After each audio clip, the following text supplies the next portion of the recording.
ಮಂಗಳೂರು ಅಂತಾರಾಷ್ಟ್ರೀಯ ವಿಮಾನ ನಿಲ್ದಾಣದಲ್ಲಿ ಬಾಂಬ್ ಪತ್ತೆಗೆ ಸಂಬಂಧಿಸಿದಂತೆ ಪೊಲೀಸರ ನೈತಿಕತೆ ಪ್ರಶ್ನಿಸಿರುವ ಮಾಜಿ ಸಿಎಂ ಎಚ್.ಡಿ. ಕುಮಾರಸ್ವಾಮಿಯವರ ಮಂಪರು ಪರೀಕ್ಷೆ ನಡೆಸಬೇಕು, ಇಲ್ಲವೇ ನಿಮ್ಮಾನ್ಸಿಗೆ ದಾಖಲಿಸಬೇಕು ಎಂದು ದಕ್ಷಿಣ ಕನ್ನಡ ಜಿಲ್ಲಾ ಬಿಜೆಪಿ ಅಧ್ಯಕ್ಷ ಶಾಸಕ ಸಂಜೀವ ಮಠಂದೂರು ಹೇಳಿದ್ದಾರೆ. ಈ ಕುರಿತು ಮಂಗಳೂರಿನಲ್ಲಿ ನಡೆದ ಸುದ್ದಿಗೋಷ್ಠಿಯಲ್ಲಿ ಮಾತನಾಡಿದ ಅವರು, ಪೊಲೀಸರು ಸಂಭವ್ಯ ಬಹುದೊಡ್ಡ ದುರಂತವನ್ನ ತಪ್ಪಿಸಿದ್ದಾರೆ.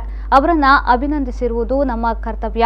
ಆದರೆ ಕುಮಾರಸ್ವಾಮಿ ಪೊಲೀಸರ ಮೇಲೆ ಸಂಶಯ ವ್ಯಕ್ತಪಡಿಸಿದ್ದಾರೆ. ಮಂಗಳೂರು ಗೋಲಿಬಾರ್ ಸಂದರ್ಭದಲ್ಲೂ ಅವರು ಸಿಡಿ ಬಿಡುಗಡೆ ಮಾಡಿ ಗೊಂದಲ ಸೃಷ್ಟಿ ಮಾಡಿದ್ರು. ಸಮಾಜಘಾತಕ ಶಕ್ತಿಗಳಿಗೆ ಅವರು ಬೆಂಬಲ ನೀಡುತ್ತಿದ್ದಾರೆ ಎಂದರು. ಕುಮಾರಸ್ವಾಮಿ ಅವರನ್ನು ತನಿಖೆ ಮಾಡುವಂಥದ್ದು ಒಳ್ಳೆಯದು. ಹಿಂದೆ ಸಿಎ ಘಟನೆ ಆದಾಗ ಅವರೊಂದು ಕ್ಯಾಸೆಟ್ ಅನ್ನು ಬಿಡುಗಡೆ ಮಾಡಿದ್ದಾರೆ. ನಿನ್ನೆ ಬಾಂಬ್ ಸ್ಫೋಟ ಆದಾಗ ಕೆಲವರು ಉಲ್ಲೇಖ ಮಾಡಿದ್ದಾರೆ. ಅದರಿಂದ ಮೊದಲು ಅವರನ್ನು ತನಿಖೆ ಮಾಡಿ ಅವರ ಬ್ರೈನ್ ಏನಿದೆ ಇದು ಮಾಡುವಂಥದ್ದು ಬ್ರೈನ್ ಮ್ಯಾಪಿಂಗ್ ಮಾಡಬೇಕು ಅಂತ ನಾನು ಹೇಳ್ತೇನೆ. ಇವತ್ತು ಇಂತಹ ಸಮಾಜಘಾತಕ ಕೆಲಸ ಮಾಡಬೇಕಿದೆ.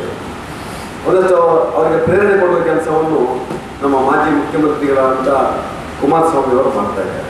ಪೊಲೀಸರ ಆ ನೈತಿಕತೆಯನ್ನು ಪ್ರಶ್ನೆ ಮಾಡುವಂಥ ಕೆಲಸವನ್ನು ಮಾಡ್ತಾ ಇದ್ದಾರೆ.